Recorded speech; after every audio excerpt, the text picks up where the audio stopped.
예, 이사야서 강의 이제 33번째 시간인데요. 한자 한자, 한 절 한 절, 한 장 한 장.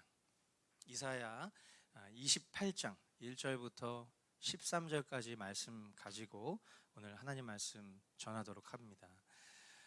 우리가 지난 시간들을 통해서 이사야 24장부터 27장까지 주님 편에서의 회복, 메시아이신 그 그리스도께서 다시 오셔서 이루게 될 그 심판의 그날에 대해서 우리가 함께 살펴봤었습니다. 왜 이사야의 작은 계시록이라고 불리우는지, 회복의 책이라고 불리우는지 여러분들이 충분히 공감하시고 또 다시 오실 그 예수 그리스도의 날을 우리가 더 소망하는 마음을 아마 갖게 되셨을 텐데요. 항상 우리의 실제된 삶이 그렇죠. 그런 소망이 있는 반면 다시 우리의 현실로 돌아오면 그 소망과 그 현실 사이에서의 괴리감이 우리로 하여금 그 소망을 붙들게 하기보다는 다시 현실에 안주하게끔 만드는 그런 일들이 있잖아요. 마찬가지로 오늘부터 우리가 함께 보게 될 이 28장부터 33장까지의 말씀은 다시 이제 이사야가 말씀을 전하고 있는 그 현실 세계로 돌아왔습니다.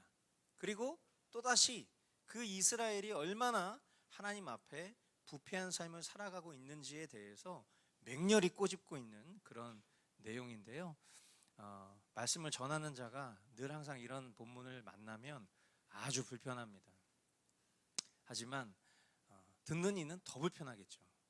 그래서 우리에게 이 말씀이 불편하다면 그 불편함이 우리로 하여금 걸려 넘어지게 할지라도 다시 일으켜 세워주실 주님, 회복시키실 주님, 그 불편함이 우리의 허물과 연약함이라면 그로부터 돌이켜 주님 사랑으로 향하게 하실 그 주님을 우리가 더 기대하는 마음으로 기쁨의 복음으로 우리가 함께 이 말씀을 받으면 좋겠습니다. 1절부터 2절까지 말씀 우리 한 목소리로 읽어보도록 합니다. 술 취한 자 에브라임의 교만한 면류관인 너 사마리아야, 너에게 재앙이 닥칠 것이다. 술에 빠진 주정꾼의 도성, 기름진 평화의 높은 언덕에 화려한 왕관처럼 우뚝 솟은 사마리아야, 시들어가는 꽃 같은 너에게 재앙이 닥칠 것이다. 주님께서 강하고 힘있는 이를 보내신다. 그가 마치 쏟아지는 우박처럼, 파괴하는 광풍처럼, 거센 물결을 일으키는 폭풍우처럼 너를 잡아 땅에 쓰러뜨리실 것이다. 아멘. 이사야는 에브라임, 곧 북쪽 이스라엘을 뭐라고 부르고 있는고 하니 술에 빠진 주정꾼, 이렇게 표현을 하고 있습니다. 술에 취했다라는 이런 표현은 이후에도 계속해서 반복적으로 등장을 하는데, 이것은 결국에는 어떤 것을 묘사하고 있는 것인가 하면은 주님께 붙들리지 않아서 지각을 잃어버린 그런 상태를 비유적으로 묘사하는 표현이에요. 그러니까 성경에서 술 취하지 말라 이렇게 얘기할 때 우리가 잘 아는 그 술 취하지 말라는 본문이 술 먹는 것에 대한 문제가 아니라는 것을 우리는 그 본문 전체를 보면 확인할 수 있죠. 술 취하지 마라, 이는 방탕한 것이니 성령의 충만함을 입으라, 그렇게 표현해요. 그러니까 우리가 술에 취하면 술의 지배를 받잖아요. 그런 것처럼 성령의 충만함을 받는 것은 성령의 지배함을 받는 삶을 말하는 것이에요. 그러니까 성령에 취하는 것과 술 취함을 비교하면서 비유적으로 그것을 표현하는 것이죠. 그러니까 우리가 술에 취하면 인사불성이 되잖아요. 뭐 여기에 술 한 번도 안 드셔보신 분들도 있겠지만은 술을 경험해 보신 분들은 아마 다 경험해 보셨죠. 내가 무슨 일을 했는지 다음날 생각이 나지 않고요. 어저께 나는 분명히 신발 2짝을 신고 나갔는데 오늘 집에 와보니까 한 짝밖에 없고, 막 이런 일이 있을 수 있어요.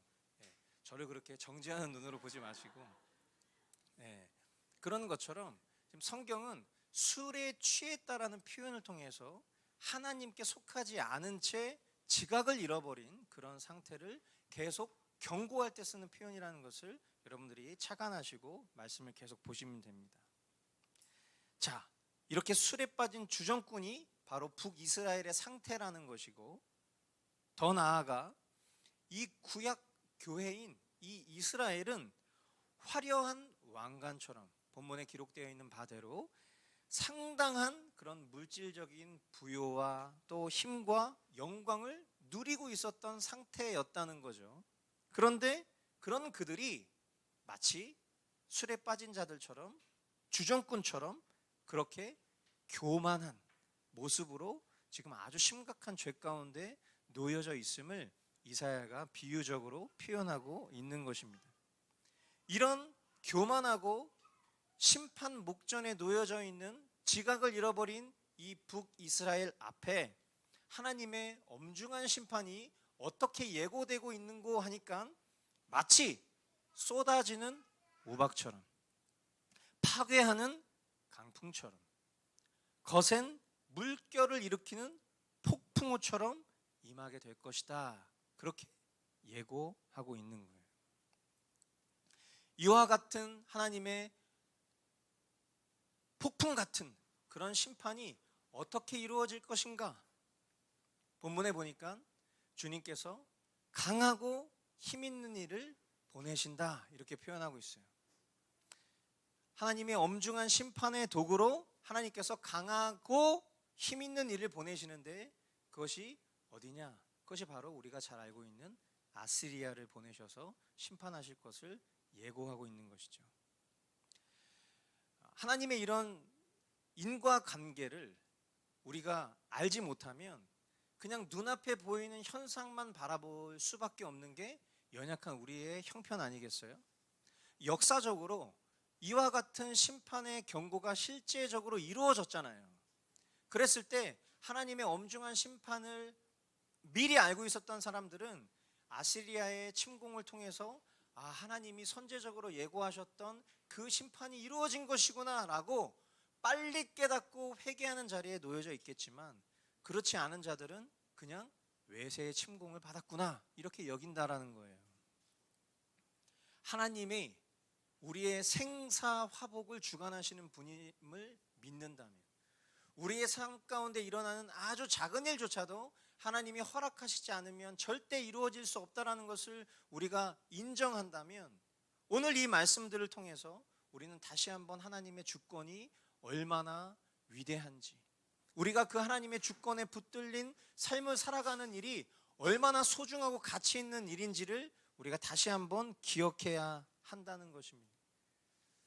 주전 722년경에 북이스라엘이 아시리아에 의해 멸망당했을 때 이 예언은 한치의 오차도 없이 그렇게 수행되었습니다. 3절 4절 말씀, 술 취한 자, 에브라임의 교만한 면류관인 너 사마리아야, 네가 짓밟힐 것이다. 기름진 평화의 제일 윗자리에 화려하게 피어있는 꽃과 같은 사마리아야, 시들어가는 꽃과 같은 사마리아야, 너는 여름이 오기 전에 맨 먼저 익은 무화과와 같아서 사람들이 너를 보자마자 얼른 따먹는구나. 앞서도 말씀드린 것처럼 사람들은 이 아시리아를 통한 북이스라엘의 패망을 인과관계에 따른 역사로 기록을 하겠지만, 이 역사 이전에 이미 예언된 하나님의 말씀은 이처럼 한치의 오차도 없이 반드시 이루어지고요, 그리고 우리는 이러한 말씀을 통해 주님이 진정 모든 일의 주권자이심을 깨닫게 되는 거예요. 여름 전에 처음 익은 무화과를 사람들이 보고 얼른 와서 따먹듯이, 사람의 눈에 보기 좋아 보였던 그 꽃은요, 기필코 떨어지고 쇠잔할 날이 올 것이라는 것입니다. 우리가 자랑하고 의지하던 그 부귀와 모든 영광은 그 흔적도 없이 쇠잔하게 사라지고 말 것이라는 것을 이 본문은 비유적으로 설명하고 있어요. 주님께 붙어있지 않은 그 어떤 것도 살아남을 수 없어요. 이것은 무슨 말을 의미하냐면 주님께 붙어 있지 않은 그 어떤 것도 저와 여러분은 부러워할 필요가 없다라는 거예요. 오히려 이런 말씀을 통해 우리는 더욱 깨닫게 되는 것입니다. 오늘 우리가 찬양으로 고백했었던 것처럼 세상 소망 다 사라져가도 주의 사랑은 끝이 없으니 살아가는 이 모든 순간이 주 은혜임을 나는 믿네. 아멘. 예, 이 세상 모든 것들, 내가 소망 삼고 있었던 그 거짓된 허황된 그 모든 것들이 다 사라지고 나면 그 자리에 남는 것 딱 하나 있는 거예요. 그게 뭡니까? 주님의 은혜. 그 주님만 남는다는 것을 믿고 오늘을 살아가는 자들이 바로 크리스찬이에요. 그러니까 오늘날 많은 교회 안에 편만하게 자리 잡고 있는 거짓 복음들을 보면 이 세상의 성공과 이 세상의 어떠한 것들이 마치 하나님이 주신 것처럼, 하나님이 주신 전부된 복인 것처럼 우리를 속일 때가 있어요. 우리가 말씀을 통해서 익히 알고 배우고 있지만 하나님은 일반적인 은총의 방편들을 우리에게 주십니다. 우리에게 돈을 주시고요, 우리에게 여러 영화를 주시고요, 그리고 우리가 살아가는 삶 속에 힘차게 살아갈 수 있는 강력한 힘을 주실 때도 있어요. 명성과 명예를 우리에게 허락하실 수도 있어요. 그러나 그것이 우리의 참된 복이 아니라는 것을 진정한 그리스도인들은 깨달아야 된다는 거예요. 그 어떤 것도 나를 종속할 수 있는 것이 없다라는 것을 우리가 기억하고, 그 모든 것들이 사라진다 할지라도 그 자리에 주님 한 분만 남을 수 있는 그와 같은 믿음을 우리가 항상 붙잡고 살아가야 된다는 것을 꼭 기억해야 돼요. 성경이 이야기하고 있는 이 말씀의 방향을 정확하게 우리가 깨달아야 하는 것입니다. 주님의 은혜에, 오직 주님 한 분만 남는 그 은혜에 온전히 붙들림 바 되는 그런 우리 모든 성도분들 될 수 있기를 주님의 이름으로 축복합니다. 5절로 6절, 그날이 오면 만군의 주님께서 친히 주님의 남은 백성에게 아름다운 면류관이 되시며 영화로운 왕관이 되실 것이다. 주님께서는 재판관이 된 사람들에게 공평의 영을 주시고 용사들에게는 성읍 문으로 쳐들어온 적을 막는 용기를 주실 것이다. 현실을 지금 꼬집고 있는 이사야의 선포에 또다시 등장한 우리가 익숙하게 들어왔던 그 표현, 그날이 오면, 여기서 말하는 그날이라고 한다면 앞선 24장부터 27장까지 우리가 주로 보았던 세상 종말의 날, 그리스도께서 다시 오시는 그날로 해석하기보다는 북이스라엘이 멸망하는 그 역사적 날로 먼저 해석하는 것이 더 적합할 것이라고 보여집니다.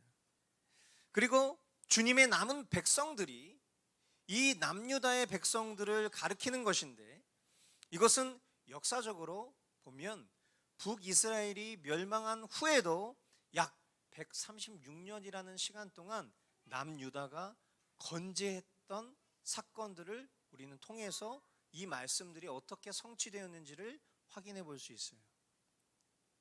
하나님께서는 이처럼 주님의 친 백성들에게 무엇이 되어주시겠다 약속하셨냐면 아름다운 면류관과 영화로운 왕관이 되어주시겠다 말씀하시고요, 또 그들에게 공정과 용기를 부어주실 것이다 그렇게 약속하고 계십니다.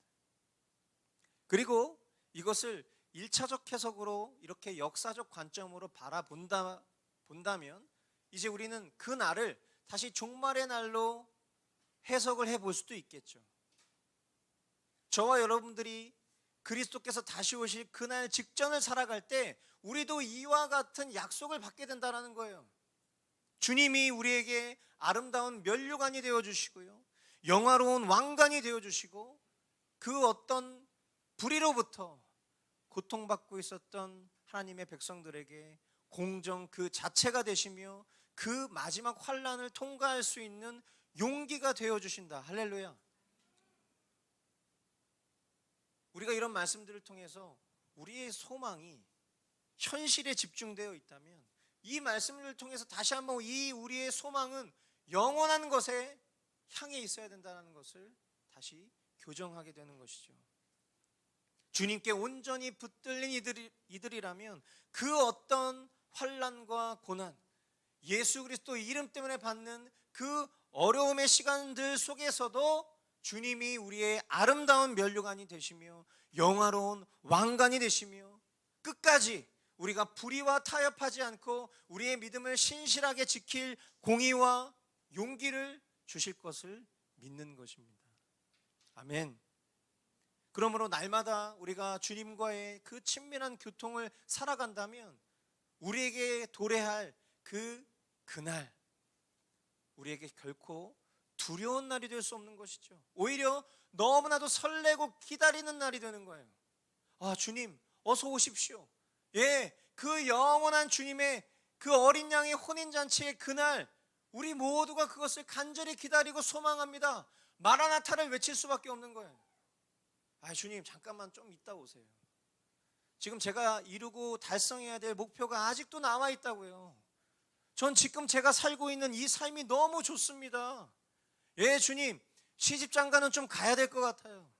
예, 주님 내 자식이 대학 합격하는 건 좀 보고 싶습니다. 좀만 이따 오세요. 여러분 이런 식의 생각을 갖고 살아간다면 너무나 죄송한 얘기인데 그것은 주님의 은혜를 온전히 누리지 못하는 삶이에요. 정말 우리 모두가 오늘 하루를 살아가는 동안에도 그 날을 소망하는 그 마음, 그 영화로우신 주님, 그 아름다운 우리의 참된 면류관 되신 그 주님을 만나는 그날을 우리 모두가 간절히 소망해야 할 줄 믿습니다. 7절로 10절 말씀. 유다 사람이 포도주에 취하여 비틀거리고 독한 술에 취하여 휘청거린다. 제사장과 예언자가 독한 술에 취하여 비틀거리고 포도주 항아리에 빠졌다. 독한 술에 취하여 휘청거리니 환상을 제대로 못 보며 판결을 올바로 하지 못한다. 술상마다 토한 것이 가득하여 더럽지 않은 곳이 없다. 제사장들이 나에게 빈정거린다. 저자가 누구를 가르친다는 건가? 저자의 말을 들어야 할 사람이 누구란 말인가? 젖된 아이들이나 가르치라고 하여라. 젖을 먹지 않는 어린아이들이나 가르치라고 하여라. 저자는 우리에게 한자 한자, 한절 한절, 한 장 한 장 가르치려고 한다. 아멘. 남유다는 약 136년이라는 시간 동안 북이스라엘 패망 이후에도 보존되었었다라고 말씀드렸죠. 역사적으로 상당한 기간을 그렇게 주님께 붙들려 살았지만 안타깝게도 그들도 결국은 부패하게 될 것이라고 성경은 암시합니다. 이것을 앞서도 언급했던 것처럼 뭐라고 표현하고 있죠? 포도주에 취했다. 술에 취했다. 누가요? 남유다가 그와 같은 부패함 가운데 놓여져 있다라는 거예요. 이들이 어떤 범죄 가운데 빠지게 되었는고 하니 우상 숭배와 세상을 사랑하는 범죄로 부패하게 되었다라는 것입니다. 그리고 그것은 가장 거룩한 자리에 서 있어야 할 제사장들과 예언자들도 마찬가지라는 거예요. 여러분 구약의 메시지를 보면 백성들의 타락의 정도를 묘사하는 공통된 설명이 있는데 그것이 바로 왕, 제사장, 선지자들의 부패예요. 하나님께서 세우신 영적 권위자들의 부패는요, 백성들의 부패는 말할 것도 없다라는 것을 상징하는 것입니다. 여러분 근데 우리가 잘 주목해서 봐야 될 게 뭐냐면 성경은 저와 여러분을 뭐라고 표현하고 있어요? 왕 같은 제사장이라고 표현하고 있잖아요. 그죠? 말씀 맡은 청직이라고 표현하고 있어요. 우리가 왕, 제사장, 선지자를 지금 시대를 살아가고 있는 어떤 종교 지도자나 아니면 국가의 지도자로 생각하는 것은 잘못된 생각이에요. 저와 여러분들이 왕 같은 제사장이고 말씀 맡은 청지기들이잖아요.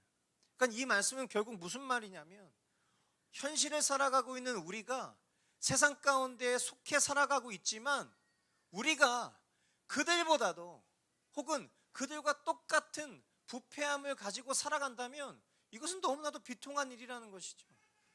남유다의 이 거친 부패함의 모습들 속에 이 종교 지도자들의 부패를 딱 꼬집고 있지만, 그것은 오늘날 종교 지도자들의 부패를 말하는 게 아니라 세상의 빛과 소금이 되어야 될 우리는 과연 어떠한가라는 질문으로 받아야 한다는 것입니다. 또한 이들의 지각을 잃어버리고 교만한 태도들이 어떤 식으로 나오고 있냐면, 빈정거리는 말 안에 모두 담겨져 있는 거예요. 이들이 어떻게 빈정거리고 말하고 있습니까? 아니, 저자가 누구를 가르친다는 거야? 저자가 누구예요? 이사야. 이사야 누굽니까? 하나님이 세우신 말씀지기 아니에요. 그런데 그 하나님의 권위를 무시하는 지경에 놓여져 있는 영적인 우둔함이 그들 안에 있다 보니까 말씀을 겸손히 배워야 될 이들조차도 그 이사야의 말에, 아니 제가 누굴 가르쳐, 제가 지금 여기 이렇게 표현하고 있지만 현실 세계에서는 그렇게 얘기하고 있는 거예요. 아니 제가 나를 가르쳐? 참나 어이가 없네. 아니 여기서 제가 가르칠 그게 뭐가 돼?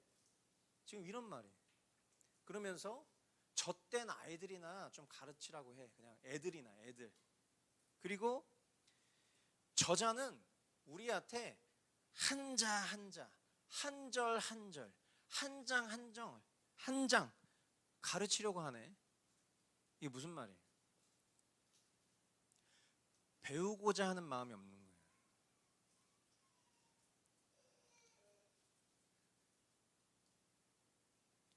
여러분, 우리가 매주 이렇게 하나님의 말씀을 강해를 통해서 가급적 최대한 쉽게 이해하고자 하는 언어로 여러분과 함께 나눌 때에 이 안에 어떤 세련된 그런 어체가 있는 것도 아니고요. 이 안에 매 주마다 참신하고 파격적인 어떤 그런 특별한 적용이 있는 것도 아니고요. 늘 새로운 결론이 나오는 것도 아니에요. 말씀 속에서는 늘 항상 우리에게 가장 기초가 된 지식을 우리에게 깨닫게 하고, 그 기초가 된 지식은 결국 예수 그리스도 한 분이세요. 그 예수 그리스도로 거듭난 우리의 실제된 삶이 어떠해야 되는지를 가르쳐주고 있는 것이 전부예요. 우리는 교리를 공부합니다. 교리라는 것은 우리가 너무나 잘 아는 것처럼 초대교회로부터 지금에 이르기까지 우리 신앙의 선진들이 성경을 가장 바르고 정확하고 쉽게 이해하기 위해서 정리해 놓은 조직신학책과 다름이 없는 거죠. 그런데 그 내용들, 우리가 뭐 하이델베르크 요리문답이라든지 웨스트민스터 소요리 문답이라든지 도르트 신조라든지 그 모든 것들 우리가 공부할 때 느낀 거지만 다 똑같은 얘기예요. 말씀에 대한 기초적인 교육과 반복된 교육을 통해서 저와 여러분들이 다시 한번 우리가 서 있어야 될 자리가 어디인지, 우리가 잘못된 자리로 빠져 있다면 돌이켜야 될 그 자리가 어디인지에 대한 그 교훈을 날마다 우리는 주님께로부터 배워가고 있는 거예요. 그런데 만일 그러한 시간들 속에서 우리의 심령이 아니 언제까지 저 얘기할 거야, 아니 지금 내가 이렇게 신앙의 성숙을 잃어간 지 한참이나 됐는데 아직도 젖된 아이 가르치듯이 한자 한자, 한절 한절, 한 장 한 장, 지겨워 죽겠어. 만약 정말 이런 마음이 우리 가운데 있다면, 여러분 오늘 이 말씀은 우리가 걸려 넘어져야 될 말씀이에요. 스쳐 지나가야 될 말씀이 아니에요. 우리가 정말 이런 태도로 오늘을 살아가고 있다면 우리 정말 회개해야 돼요. 하나님의 참 형상이 우리 안에 이루어지기까지 하나님의 말씀을 무시하지 말고 반복하여 듣고 배워야 하는 것이 그리스도인의 삶입니다. 또한 겸손하고 가난한 심령으로 날마다 우리에게 허락하신 머스트 라이프를 살아야 되는 것은 우리 교회만 하는 삶이 아니라 그것은 모든 성도들이라면 마땅히 살아야 될 삶이에요. 수많은 가르침이 있습니다. 도전과 권면이 있어요. 이 강단에서 선포되어졌었던 그 도전과 가르침만 해도 수천 번이 넘을 겁니다. 여러분의 삶 가운데 매일 동행하시는 그 성령님의 인도하심을 따라 살아가는 사람이라면 양심에 화인 맞지 않는 한 주님의 그 철저한 가르침을 우리는 배격할 수 없을 거예요. 그런데 주님이 우리를 붙잡고 계시는 그 강한 손마저 뿌리치는 우리의 태도가 우리의 삶 가운데 드러나고 있지 않아요? 깊이 뉘우쳐야 할 거예요. 깊이. 마치 이 설교의 본문을 꼬집기라도 한 듯 오늘 한 성령 안에 자매의 입술의 고백을 통해서 우리에게 말씀해 주셨잖아요. 스쳐 지나가지 않게 해달라고.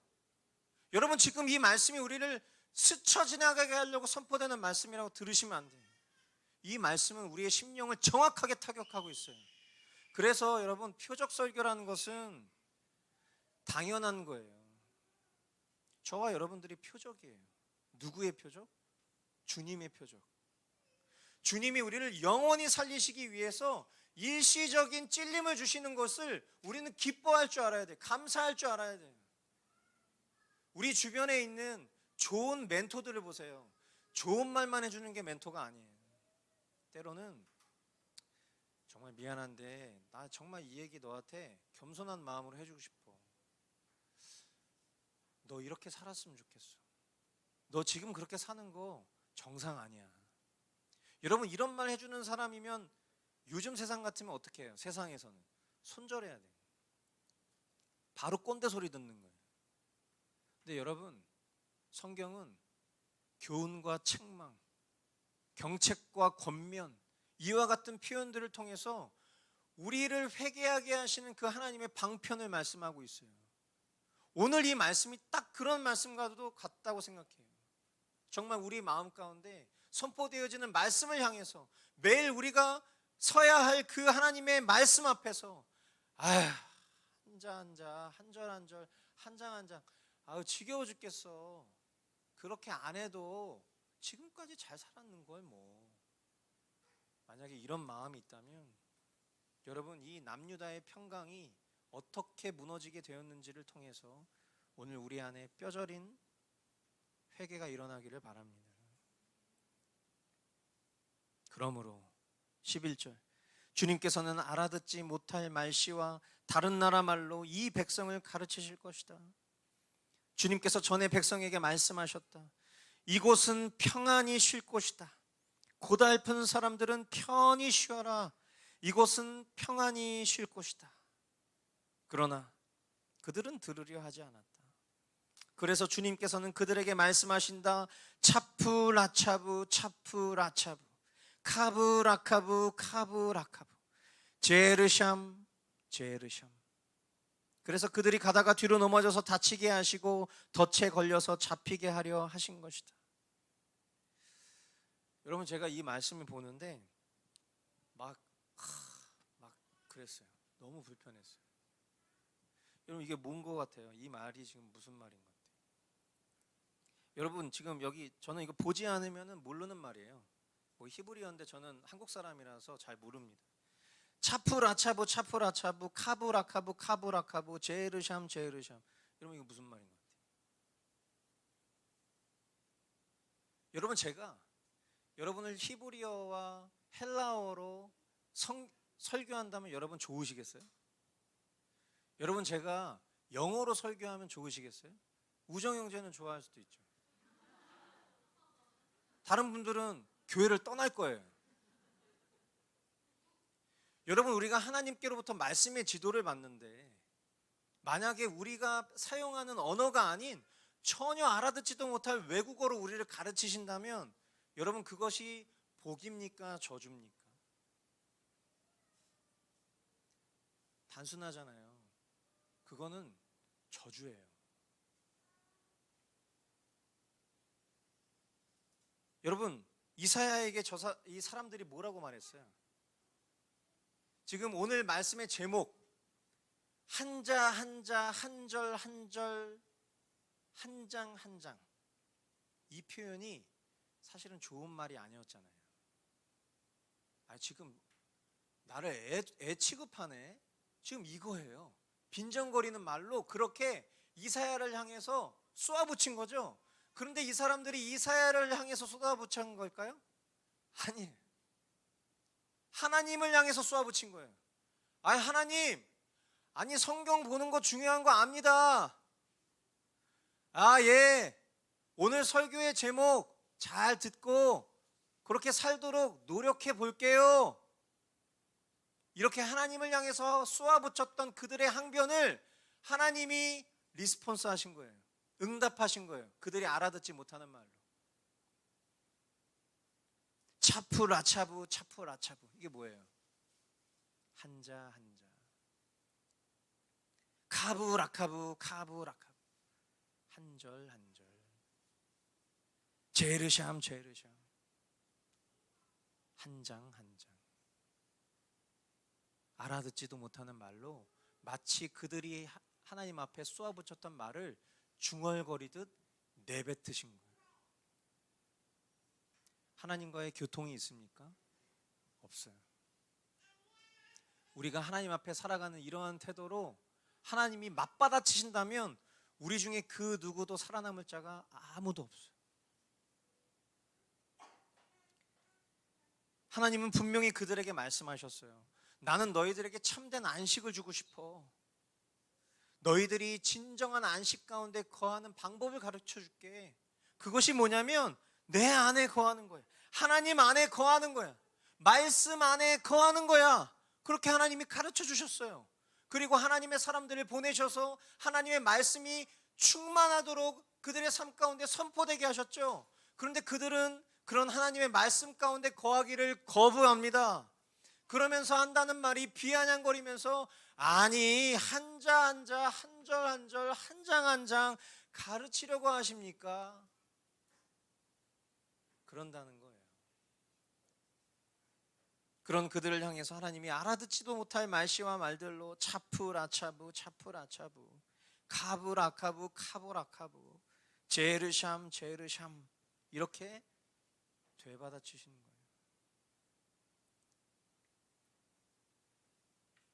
여러분, 우리가 하나님의 선택과 유기에 대해서 배웠을 때 하나님의 선택은 우리의 어떠함과 상관없는 압도적인 거죠. 유기는 뭡니까? 버려지는 거예요. 그 버려지는 것은 신학적으로 이렇게 표현해요. 하나님이 안 계신 상태. 그죠? 여러분, 만약에 하나님이 우리의 음성을 들으시는데 그 음성을 들으실 때마다 우리 내면의 상태를 그대로 반영해서 내가 알아듣지 못할 말로 우리에게 되받아치신다면 여러분, 그것은 유기 직전과도 다름이 없는 상태 아니겠어요?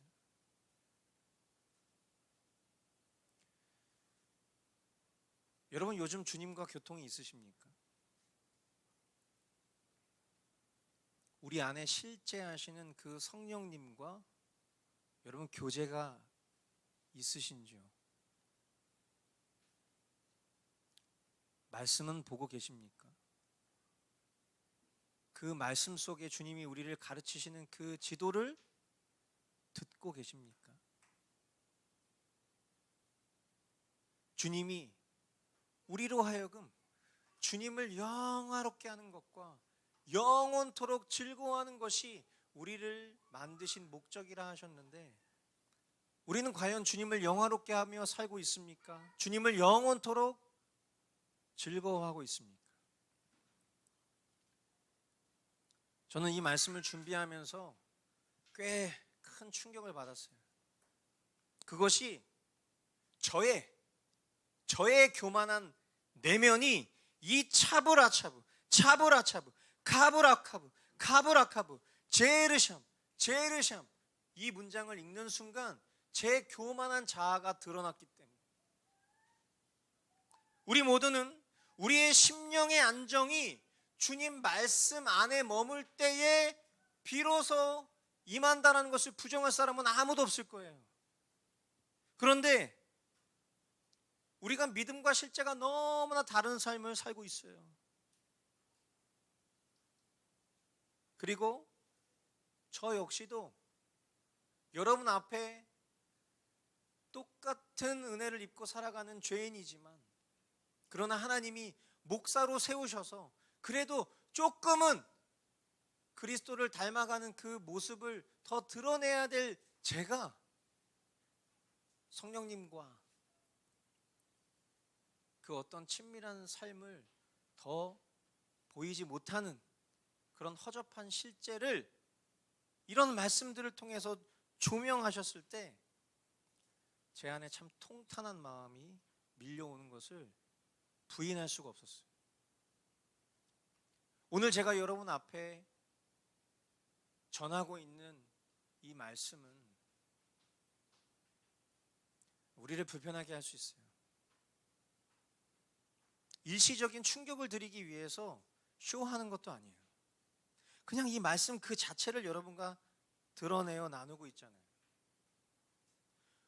우리 모두가 이 자리에서 정말 통회하고 자복하는 그 회개가 이루어나면 참 좋겠지만, 단 한 명이라도 이 말씀에 진지하게 반응하는, 뼈를 깎는 회개가 있기를 축복합니다. 주님의 말씀에 붙들려 겸손히 인도함을 받는 그런 저와 여러분들이 모두 되기를 간절히 소망합니다. 그래서 저는 이 저주와도 같은 오늘 이 본문의 이 한 줄을 이렇게 기도로 바꾸고 싶어요. 이것이 우리의 기도가 되기를 원합니다. 우리 같이 한번 읽어보겠습니다. 네, 주님, 더욱 한자 한자, 한 절 한 절, 한 장 한 장 가르쳐 주십시오. 아멘. 주님 앞에 비아냥거리는 말로 이 표현을 쓰는 것이 아니라 오늘도 어린아이처럼, 예 주님, 저는 주님의 은혜가 없으면 저는 결코 성장할 수도 성숙할 수도 없는 그런 허접한 죄인이오나, 예 주님, 한 절 한 절, 한자 한자, 한 장 한 장 저를 더욱 가르쳐 주십시오. 그렇게 주님 앞에 강청하며 진정한 평강과 안식을 오로지 주님의 말씀 안에서 누리는 저와 여러분 모두가 다 되실 수 있기를 주님의 이름으로 축원드립니다. 기도하겠습니다.